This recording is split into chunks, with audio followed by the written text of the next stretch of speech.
All right, Xfinity at Michigan. I'm going to go 16-1 plus 857. I am using a tiny bit of brakes sometimes if I don't feel like the car is rotating how I want it to. This isn't going to be a flat out like the truck would be. There is actually some drive-in that's involved here. I think it's going to be a second lap pot lap only because we can't go get fast enough for the make it first lap. So maybe the play is to do a really slow first lap and not add too much heat to the tires and make it second lap. But I'm just going to drive. Probably going to be second lap though. Maybe if we can grip up enough in this run up, we'll have a decent go of it. Cool. See? Yeah. Ooh, ooh, ooh, ooh, ooh, ooh. So the tires are too cold to like take that aggression in coming to the lap, but then it is good enough going into lap 2. So we'll do lap 2. I gotta cool down my tires a bit now because I slid. Or maybe I was just purposefully warming them.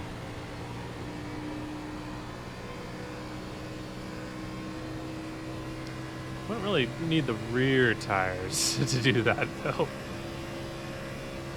Just running a slightly higher line than I normally would just to get a little bit more.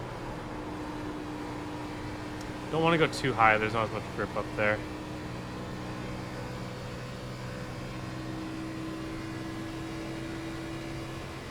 Okay, second lap here. Yeah, that did carry quite a bit of speed. Gonna do a slight arc into here. Keep it on the seam. Be a little bit patient on the seam. Then let the car slide up. Try to keep the tires in it the whole time.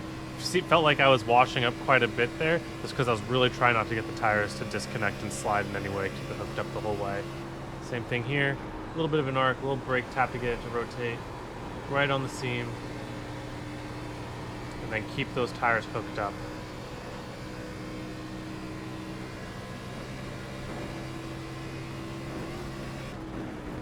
Alright. That's about where I want to be. High 39. Feels like it's going to be close to there. There's only so much you can do with that lap.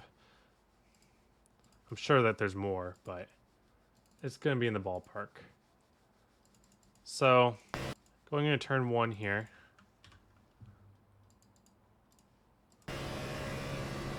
So normally in the race, I would take this a little bit shallower because this is qualifying. I want to carry as much speed as possible.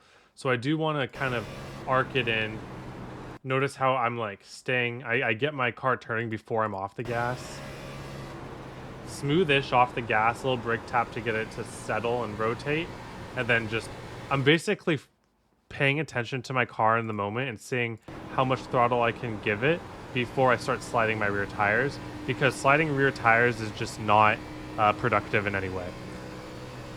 I really wasn't even worried about where my car was going. I'm just like, I need my rear tires to stay hooked up. I need my rear tires to stay hooked up. So you'll never see me be this smooth at the throttle, not because you shouldn't be, but because I have a bad habit to not be super smooth on the throttle, but this is a combo that requires you to be smooth all the way. And that's the only way that you'll be able to kind of keep your rears engaged and not squealing, not sliding, not being inefficient in any way. Most of the time I harp about line, all this. This is really about throttle smoothness. There, I had a little bobble because of dipping my tire too far into the low groove. And then once I recollected it, I realized that I should be full throttle. So that's why it was less smooth there. But in a perfect world, I'm as smooth as in 1 and 2 as I was in 3 and 4. In fact, let's practice that a bit. Because really, this combo is a lesson in smoothness. Because your tires are not going to shred in the way that you're kind of, if you watch a lot of videos, that you would see them where like maybe you're turning the wheel too much, yada, yada, yada. The way tires shred here is that you just have those little micro slides in the corner, which is whenever your tires disengage with the direction that you're going, and you'll hear it, you'll feel it get loose, and so we just gotta be super smooth.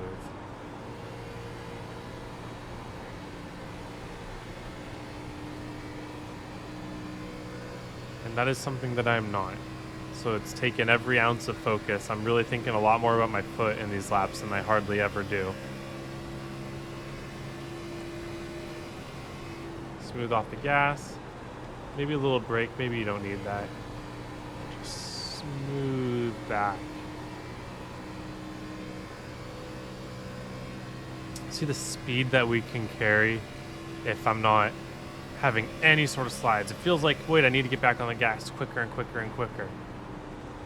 It's all about that coupled with keeping your tires in the track.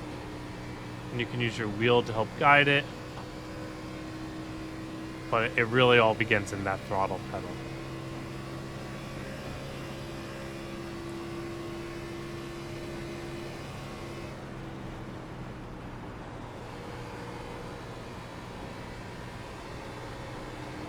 A little bit of a slide there.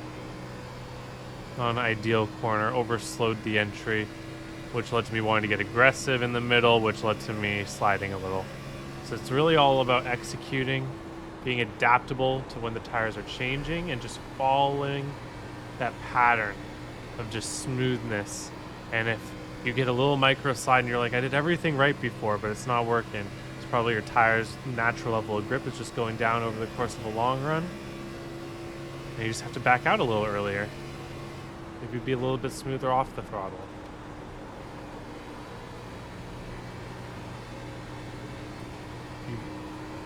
Like right there, that's detrimental. Just that little bit of looseness. And you used to hear me talk about lean on the right rear, lean on the right rear. Well, in this combo in this car, that's not what you want to do. What you want to do is lean on all four tires equally.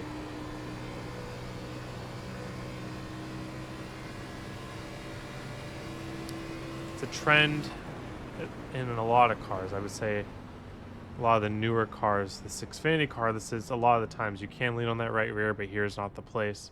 Most mile and a halves aren't the place in the Xfinity. The days of leaning on the right rear might be over. That's just my feeling, at least. And you can see it's still wearing more right rear, even when we're being that careful, just because that one little slide I did. So that just shows you how stuff can really cascade and build on itself. All right, thank you all for watching. Hope you have a wonderful day. Hope to see you all on the track.